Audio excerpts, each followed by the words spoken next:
Peace be our family. I'm your host, Shabari Lamb, and this is another edition of the Liberian Presidential Series. And in this video, we'll be focusing on the second Liberian president, Stephen Allen Benson. Stephen Allen Benson was Joseph Jenkins Roberts' vice president, and he served as the second Liberian president from 1856 to 1864. So, who was Stephen Allen Benson? Stephen Allen Benson was a black man born in Maryland on May 21st, 1816, to free-born parents. And when he was 6 years old, his family immigrated to Liberia on the ship Brig Strong. So when he arrived there, things did not go well immediately. So from about November 10th, 1822 to December 1st, 1822, there was conflict between settlers and particularly, African Americans and the Day Angola peoples. And this was culminated in the Battle of Crown Hill, where he is captured. His older brother is killed, and his father was wounded. Now, his father was also a soldier. So his father was a soldier to protect the settlement at the time. He is kidnapped along with his mother and other relatives, and they stay there for about 4 months. But something that's interesting about this is, despite being in captivity, the Gola and Day people show a lot of care to them, especially the women. They nurture them, they care for them, and as a result, Stephen Allen Benson bonds with his captors and forms lifelong friendships with them, and even maintains a close relationship with them. He's able to speak numerous indigenous languages, and I think that comes from the fact that he had this encounter with the Gola and Day people that allowed for him to learn these languages.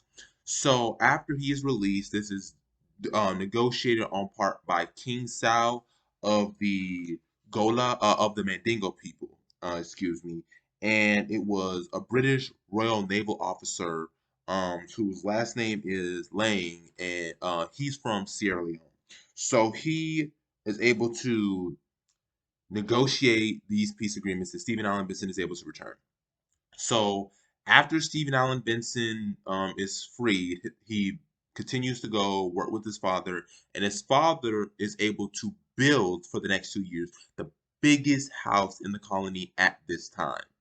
A year later, in 1825, his mother unfortunately died, and eventually his family would move to Bassa County or some other area in the Bassa County area, um, where they trade commodities, particularly rice, with people in Monrovia. At the age of 15, his father suggested that he drop out of school to do a more suitable career path. And Stephen Allen Benson was a very educated man. Okay, this man was considered to be one of the best representatives of the black race. Especially this was said by Reverend R. Gurley of the African Repository. He talks about the fact that Stephen Allen Benson is a pure African. He's not mixed with European blood. He's not almost white like Joseph Jenkins Roberts, who was 1/8 black, technically an octoroon, could pass as a white man if he wanted to. Stephen Allen Benson was a dark-skinned, pure African man, and he accelerated in whatever he did. So he was a merchant and farmer from 1832 to 1836. He was a shopkeeper and a clerk. He served in the military. He also was a member of the colonial council for Grand Bassa County. He was the judge of the Court of Sessions and Admiralty of Grand Bassa County. He served as secretary to Grand Bassa Governor Thomas Buchanan.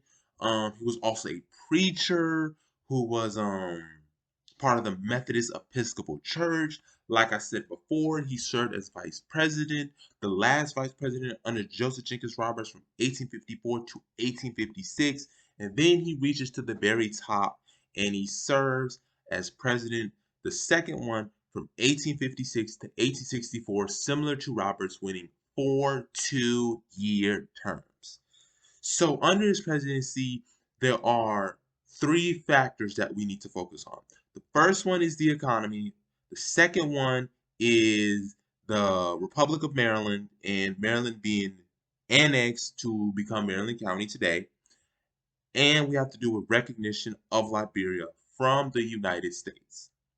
So a quick note, during his presidency, Napoleon III of France also sends the ship Hirondelle and equipment for 1,000 of his men.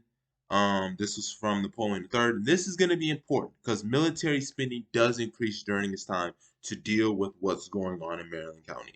But under his term, the economy is struggling. So, palm kernel oil exports to the U.S. are declining. Liberia goes bankrupt numerous times. The whale oil industry and mineral industries are in their infancy. Um, they're trying to modernize their economy from being more agricultural or agrarian. um, Coffee Arabica becomes the primary thing in the market, and so they have to try to adjust to that. So the Liberian economy right now is not doing well.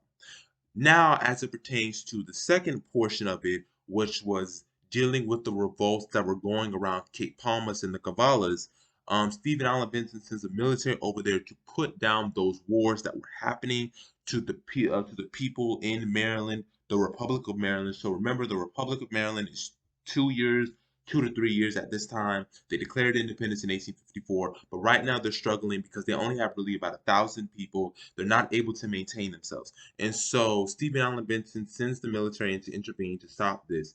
And the people of Maryland in a referendum vote to be part of Liberia. So the Republic of Maryland ceases to exist and becomes Maryland County in 1857. And Stephen Allen Benson wants to work with the indigenous people. Like I said before, he speaks, numerous languages. He wants the natives and indigenous people to work with um, African Americans. So whether not they be Bassa, Crew, Day, he wants all of these different ethnic groups and peoples to unite and become one.